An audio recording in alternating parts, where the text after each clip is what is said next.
Hello. In this week's Torah portion, Shemot, the book of Exodus begins. This book abounds with righteous women working behind the scenes to foil the evil plans of men. Both the Talmud and the Midrash say, quote, Rabbi Avira, some say Rabbi Akiva, expounded, the Israelites were delivered from Egypt as a reward for the righteous women who lived in that generation. Unquote. Who are these women? There are the midwives, Shifra and Puah, Moses' mother Yocheved, Moses' sister Miriam, Pharaoh's daughter Bitya, Jethro's 7 daughters, Moses' wife Zipporah, Aaron's wife Elisheva, and all Israelite women as a group. Let's examine their contributions one by one. First, the Israelite women as a whole. They gave birth to a lot of babies. The Torah says, quote, and the children of Israel were fruitful and proliferated and multiplied and grew very, very strong. Unquote. The Midrash quantifies the statement. This means the women would give birth to 6 children. Fruitful, 1. Proliferated, 2. Multiplied, 3. Grew strong, 4. Very, very, 5 and 6. Unquote. The Midrash tells us how Pharaoh planned to reduce the Jewish birth rate. Pharaoh made the Israelites build bricks without straw and commanded that they should not be allowed to sleep in their homes. He reasoned, if they are not allowed to sleep in their homes with their wives, they will not be able to give birth to children. Unquote. But the Talmud tells us how the women devised a strategy to thwart Pharaoh's plan. Quote, when the Israelite women went to draw water, the Holy One, blessed be He, arranged that small fishes should enter their pitchers, which they drew up half full of water and half full of fishes. They then set 2 pots on the fire, one for hot water and the other for the fish, which they carried to their husbands in the fields. They washed their husbands, anointed them, fed them, gave them to drink. After eating and drinking, the women took bronze mirrors and looked at them with their husbands. The wives said, I'm prettier than you. And the husbands replied, I'm more beautiful than you. In this matter, they aroused themselves to desire, had intercourse, and were fruitful and multiplied. After the women had conceived, they returned to their homes, and when the time of childbirth arrived, they went and were delivered in the field beneath the apple tree. The Holy One, blessed be He, sent down someone from the high heavens, who washed and straightened the limbs of the babies as a midwife would. When the Egyptians noticed the babies, they went to kill them. But a miracle occurred so that the babies and their mothers were swallowed in the ground, and the Egyptians brought oxen and plowed over them. After they had departed, the Israelite women with their babies broke through the earth and came forth like the grass of the fields. And when the babies had grown up, they came in flocks to their homes. At the time the Holy One, blessed be He, revealed Himself by the Sea of Reeds, they recognized Him first, as it is said in the Torah, this is my God, and I will praise Him. Unquote. The Midrash adds in connection with that incident, quote, when God told Moses to make the tabernacle, the whole people stood up and offered whatever they had, silver, gold, copper, etc. Everyone eagerly offered their treasures. The women brought their mirrors. Moses was furious. What do I need mirrors for? Then God said to Moses, Moses, these you despise? These mirrors raised up all these babies in Egypt. Take them and make of them a copper basin with a copper stand for the priests to sanctify themselves.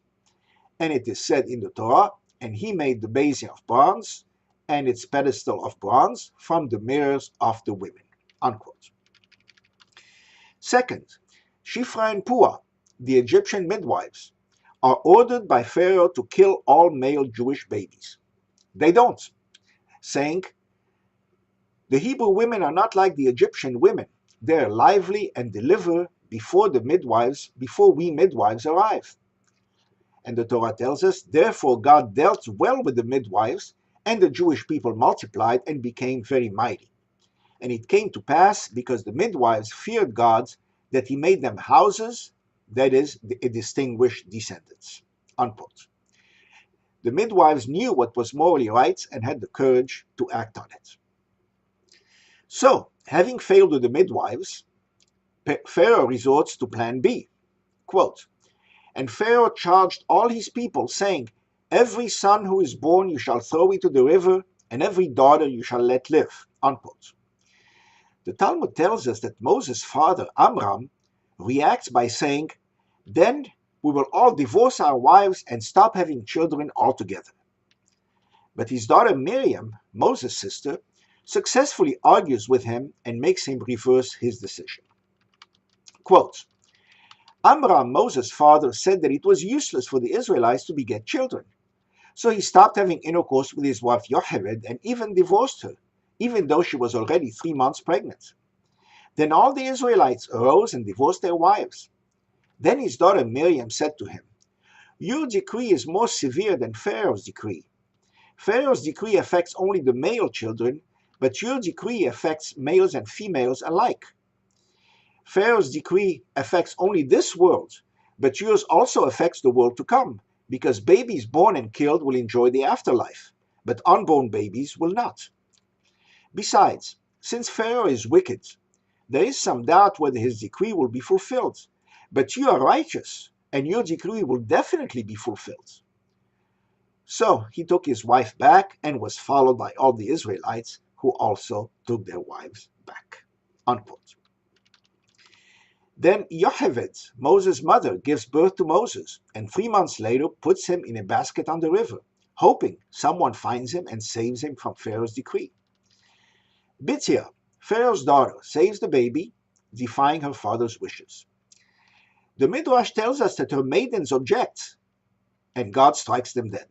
Quote, "They said to her, Your Highness, it is the general rule that when a king makes a decree, his own family will obey that decree, even if everyone else transgresses it.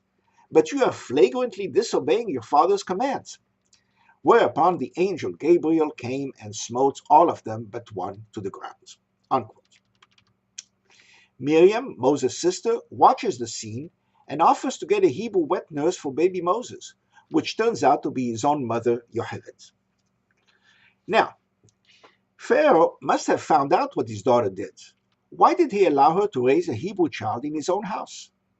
The Midrash answers, against all expectations, Pharaoh liked Moses. Quote, "Pharaoh also used to kiss and hug Moses." Unquote. Maybe he expected him to grow up hating his own people, adding insult to injury. Later, Moses rescued Jethro's 7 daughters at the well. They introduce him to Jethro, who helps him.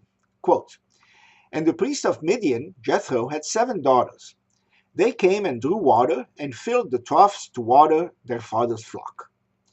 And the shepherds came and drove them away. But Moses stood up and helped them and watered their flock. And when they came to their father, he said, How is it that you have come so soon today? And they said, An Egyptian delivered us from the hand of the shepherds and also drew water for us and watered the flock. And he said to his daughters, And where is he? Why is it that you have left the man? Call him that he may eat bread. And Moses was content to dwell with the man, and Jethro gave him his daughter Tzipporah in marriage." Unquote. A son is born to Tzipporah and Moses. Tzipporah saves Moses' life when he fails to circumcise their son on time. Quote, "The Lord met Moses and sought to kill him. Then Moses' wife Tzipporah took a sharp stone and cut off the foreskin of her newborn son, so God let Moses go." Unquote. Aaron's wife Elisheva suffers and bears high highs and low lows on the same day. The Midrash tells us, quote, "Elisheva did not enjoy happiness in the world. True, she experienced 5 joys in one day. Her brother-in-law Moses was like a king. Her brother Nachshon was a prince. Her husband Aaron was high priest. Her 2 sons Nadav and Abihu were deputy high priests. And her grandson Pinchas was deputy high priest to lead in battle. But her sons entered to offer incense and were burned to death, and her joy was changed to mourning." Unquote. Women never get over the loss of a child. All of this is in our weekly portion, Shemot. Beyond Shemot, women distinguish themselves in 3 ways in the Torah. First, they were not a party to the sin of the spies. The Torah says, quote, The Lord spoke to Moses and to Eleazar, the son of Aaron the priest, saying, Take a census of all the congregation, from 20 years old and upward, who are able to go to war in Israel. In this census, no man survived from the original census of Moses and Aaron, for the Lord had said of them, They shall surely die in the wilderness, and there was not a single man of them left. Unquote. The census mentions men only. Why were the women not counted? Because they were not subject to the decree against the spies, as they loved the Holy Land. In the Torah, only the men complained. Quote, Why has the Lord brought us to this land to fall by the sword, that our wives and our children should be a prey? And they said to one another, Let us appoint a leader to return us to Egypt. Unquote. Second, the women were not a party to the sin of the golden calf. The Midrash says, quote, In that generation, women would repair what men tore down. When Aaron said, Take off your golden earrings to make the golden calf, the women refused and protested. They did not participate in making the golden calf. Unquote.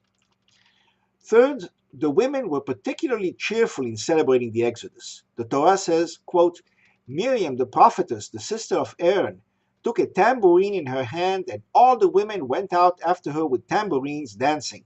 And Miriam answered them, Sing to the Lord, for he has triumphed gloriously. Unquote. Now, let us conclude with a few questions and observations about women. First, note that all four matriarchs came from families with dubious ethical standards, yet they were not corrupted by them. Of the three patriarchs, only Abraham did. Collective judgments on women in the Talmud are a mixed bag.